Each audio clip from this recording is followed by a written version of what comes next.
ومن تبعهم بإحسان إلى يوم الدين. أعوذ بالله السميع العليم من الشيطان الرجيم. بسم الله الرحمن الرحيم. إن الله يحب التوابين ويحب المتطهرين. محترم حاضرین، آج کے درس حدیث میں آپ لوگوں کے سامنے قضائے حاجت کے مسائل، اس چیپٹر سے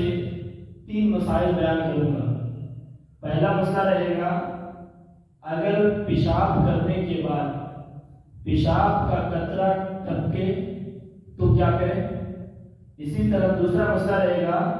کہ قضائے حاجت کے لیے بیٹھنے کا طریقہ کیا ہے۔ اسی طرح تیسرا مسئلہ رہے گا کہ طہارت لینے کے بعد اگر آپ کو وسوسہ ہے، شک ہے، ڈاؤٹ ہے کہ ہم پاک ہوئے یا نہیں، تو اس کنڈیشن میں کیا کریں۔ تو آئیے، پہلا مسئلہ ہے کہ اگر پیشاب کرنے کے بعد پیشاب کا قطرہ ٹپکے تو کیا کریں۔ تو اس تعلق سے دو جو ہیں صورتیں ہیں، آپ اس سے بچنا چاہتے ہیں تو اس سے بچنے کی 2 صورتیں ہیں۔ پہلی صورت یہ کہ اگر کسی شخص کو پیشاب کرنے کے بعد پیشاب کا قطرہ اگر ٹپک رہا ہے، اگر اس شخص کو پتا ہے کہ 15 منٹ 20 منٹ یا 10 منٹ کے بعد ٹپکتا ہے، یعنی اس کو فکس ٹائم پتا ہے، تو اس شخص کو چاہیے کہ وہ تھوڑا ویٹ کر لیں، انتظار کر لیں، اور انتظار کرنے کے بعد جب اس کا پیشاب کا قطرہ ٹپکے تو پھر اس کو جو ہے اپنے شرمگاہ کو جو ہے تھوڑا سا جو ہے اس کو یہ کرنا چاہیے، ہلانا چاہیے، یعنی کہ اس کو ہلانے کے بعد اس کے جو ہے پانی کا یعنی پیشاب کا قطرہ جو ہے ختم ہو جائے گا۔ کیونکہ اس سلسلے میں سنن ابن ماجہ کتاب الطہارہ حدیث نمبر 326 کی ایک ضعیف روایت ہے، اور اس حدیث کے راوی عیسیٰ بن جہزاد ہے۔ وہ بیان فرماتے ہیں کہ اذا بال احدکم، جب تم میں سے کسی شخص کو پیشاب کرنا ہو تو فلیمطر ذکرہ ثلاث، تو 3 مرتبہ اپنے اعلی تناسل کو شرمگاہ کو جھاڑ دے۔ تو یہ حدیث سنداً ضعیف ہے، لیکن اگر انسان اپنے شرمگاہ کو جھاڑتا ہے تو پیشاب کے قطرے جو ہیں وہ گر جائے گا، جس سے وہ اس کا کپڑا کیا ہوگا، ناپاک جو نہیں ہو پائے گا۔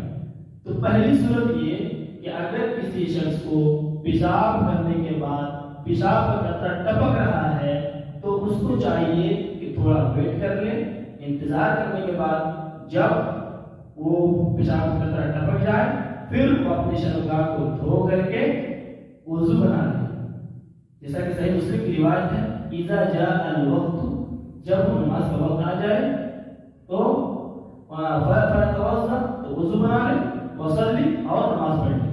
تو اگر کسی شخص کو کیا ہو، پیشاب کا قطرہ ٹپک رہا ہے اور اس کو فکس ٹائم پتا ہے کہ 5 منٹ 10 منٹ کے بعد ٹپکنے والا ہے، تھوڑا ویٹ کر لے، انتظار کر لے، جب وہ پیشاب کا قطرہ جو ہے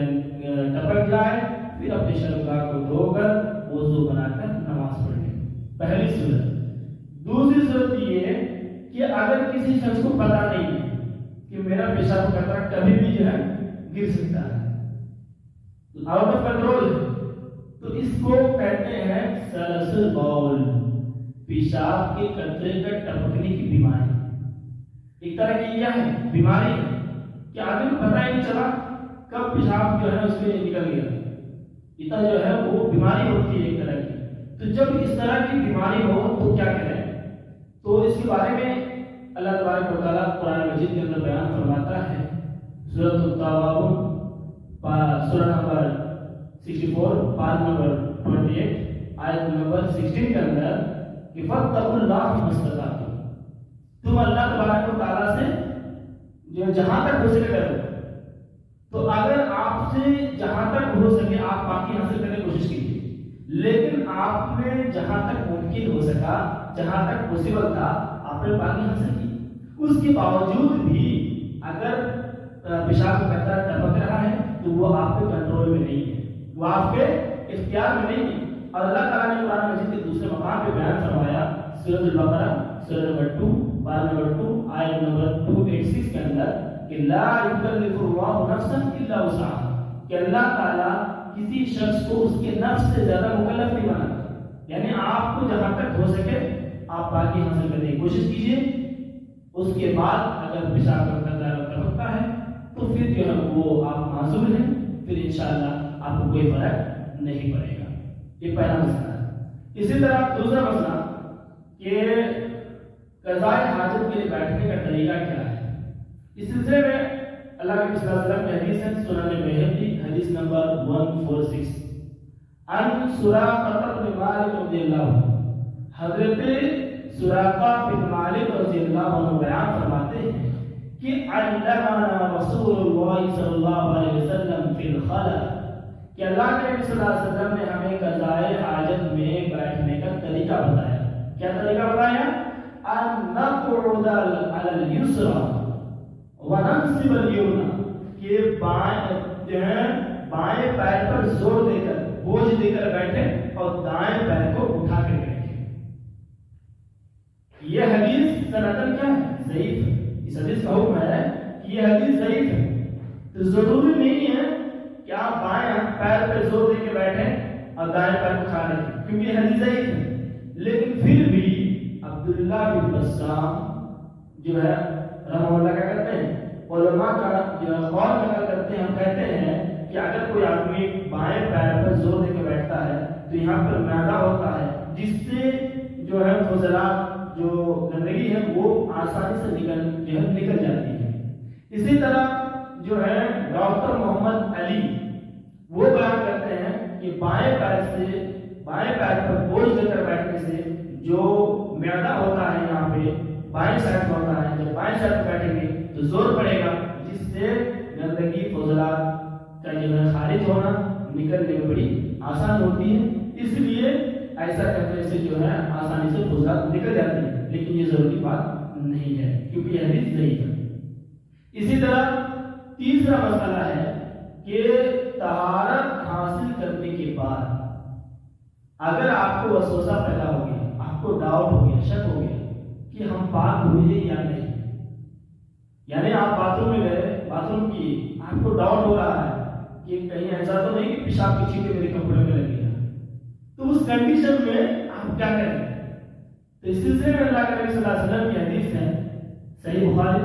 کتاب الوضو حدیث نمبر 137 کہ عن عمر رضی اللہ عنہ، حضرت عمر رضی اللہ عنہ بیان فرماتے ہیں کہ رسول اکرم صلی اللہ علیہ وسلم نے فرمایا لا ينصرف حتى يسمع صوتا او يجد ريحا، تم میں سے کوئی بھی شخص نماز اس وقت تک نہ چھوڑے، نماز سے اس وقت تک نہ پھرے جب تک کہ تم ناپاک ہونے کے لیے نہ تو اس کی جو ہے بو نہ پالو اور نہ آواز سنو۔ یعنی اگر ہوا نکلے گی تو دو کنڈیشن ہوگا، یا تو اس کی جو ہے بو آئے گی یا تو آواز ہوگی، تو دونوں میں سے کوئی اگر آپ نہ پائے اور آپ کو اندر سے ڈاؤٹ ہے کہ نکلی ہے ہوا یا نہیں، تو پھر آپ جو ہے آپ کو نماز نہیں چھوڑنی ہوگی، آپ کو نماز پڑھتے رہنی ہے جب تک کہ دو چیزیں نہ، آپ دو چیزوں سے کوئی ایک چیز نہ پا لیں۔ اس حدیث میں غور کیجیے، اللہ کے نبی صلی اللہ علیہ وسلم نے کیا فرمایا کہ جب تک آپ کنفرم نہ ہو جائے، جب تک آپ کنفرم نہ ہو جائے آپ پاک ہی رہتے ہیں، ناپاک جو ہے نہیں ہوتے۔ اسی طرح فقہی قاعدہ ہے کہ الیقین لا یزیل بالشک، جو یقین ہوتا ہے وہ شک کو ظاہر نہیں کرتا ہے،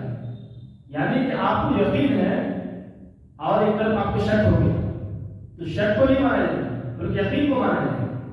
اسی طرح فقہ کا دوسرا قاعدہ ہے کہ اذا کان الاصل ما کان علی ما کان، کہ اگر آپ جو ہے پاک ہیں